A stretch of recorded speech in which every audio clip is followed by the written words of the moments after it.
Well, we may not be visiting any far-off planets anytime soon, but a vacation somewhere on Earth may be in the cards for you. So we thought now is a great time to talk travel essentials for men. And here to help elevate menswear for a weekend trip is 425 magazine style writer Andrew Hoge. Hello. Hi, my friend. How are you? I'm good. I'm good. I'm not. I'm not going nuts for aliens. I think it'd be fun to style an alien, though. Oh, I think that could be you would fun. do so good at that. You did a futuristic shoot once. I could see you being like, I've got this. It's all up here. Well, let's style our earthlings for Yes. now, our earthling men. When going on a trip, I mean, it really is hard to make sure that you're getting enough, but you're not packing too much. You've got this figured out.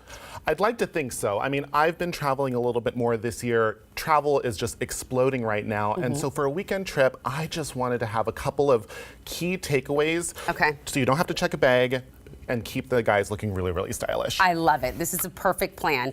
So what is your number one item? Okay, my first one is an unlined blazer. So the blazer is a staple for any men's wardrobe, but unlined is amazing. Why so unlined? Because it's breathable. Okay. It packs really, really well. And if you get it in a color like a navy or a beige, you can put it over a turtleneck, over a t-shirt, and it just makes you feel like you're doing the most. Look at you. And you know what? It can be businessy. Yeah. But it also doesn't have to be too structured, which I like that about it. Date to date night.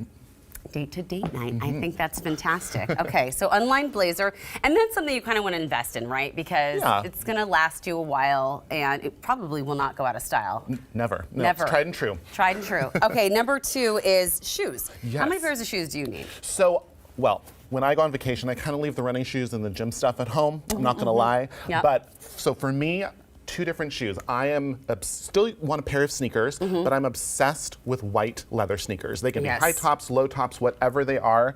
They're easy to clean, they look good, and they just pair so well with like jeans and makes you feel a little bit more elevated. And more like trendy and on trend. Look at how great that is. Too much. Yeah, so you paired it with a leather biker jacket and white sneakers, and it works. It works beautifully. Thank you. Okay, and so then you also say bring a loafer, though. Bring a loafer. So loafers are really hot right now. I mean, like, and they always have been, but they're definitely coming back in mainstream. And this is great because it goes with jeans, dress pants, shorts, whatever you need, and you can dress it up or dress it down. So I personally love a loafer. I do love that.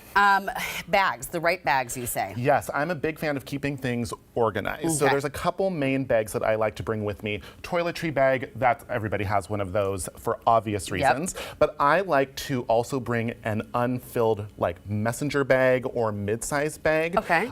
So, you know, if you're walking around, getting souvenirs, things like that, it's just nice to have a little something to take with you. So this is kind of like somewhere between like a belt, not a belt pack, like a backpack, but it's big enough. And okay, that's and actually it's a little bit really more elegant, idea. a little bit more stylish, so you're walking around looking cute. Yes, and then the crossbody. And then crossbody, we love this crossbody. So again, just something to have some pockets so you're not like filling everything up. And then I also love bringing at least one garment bag. So if you're bringing your blazer or something that you want to separate from everything else, a garment bag folds up really, really nicely, sits in your carry-on, and at the end of the trip you can put the clothes that you'd been wearing and everything like that. So you don't take the garment bag separate from your carry-on. You fold that into your suitcase? Usually, yes. Okay. Usually I do that. It depends on how many other bags I have, but yeah, usually I'll just pop it into my suitcase. Do y'all remember when you could take a garment bag on a plane because they had that little space, that little closet when you got between first class and coach? Those were the days. You'd go back in, I'd be going through first class because I wasn't sitting there, and I would hang up my garment bag in that area and go find my seat in coach. They don't have that anymore. Well, good alternative here. That's a shame.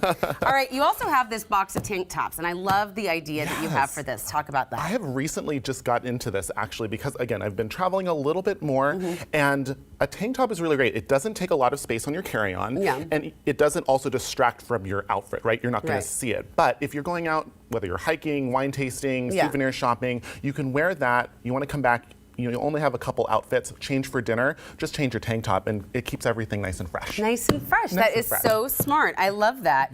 And then finally, a multi-season jacket, which I think is great. This is such a great jacket. It's lightweight, but yet it's not too hot. Exactly. So a jacket, I mean, for spring and for fall, you're going to be wearing it a lot. And this is actually specifically a Harrington jacket. This is the jacket that Steve McQueen made famous. Ooh, so a you can tell Harrington jacket. it's just a little bit elevated. You can tell by the rib detail here, the high collar, and it's just overall a little bit more compact. Oh. So again, a nice neutral color.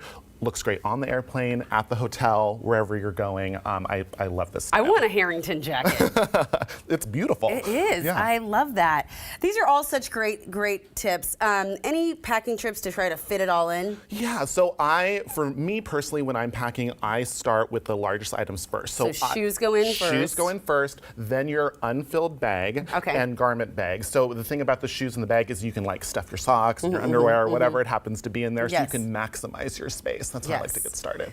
That is really smart. I love that. And then always, of course, if you're like me and Andrew too, when shopping, save a little extra space for all the things you're going to buy on your trip, because there isn't a trip I go on without buying some item of clothing that I don't need, right? You and me both. All right, happy traveling. Thank you so much, Andrew. Thank you.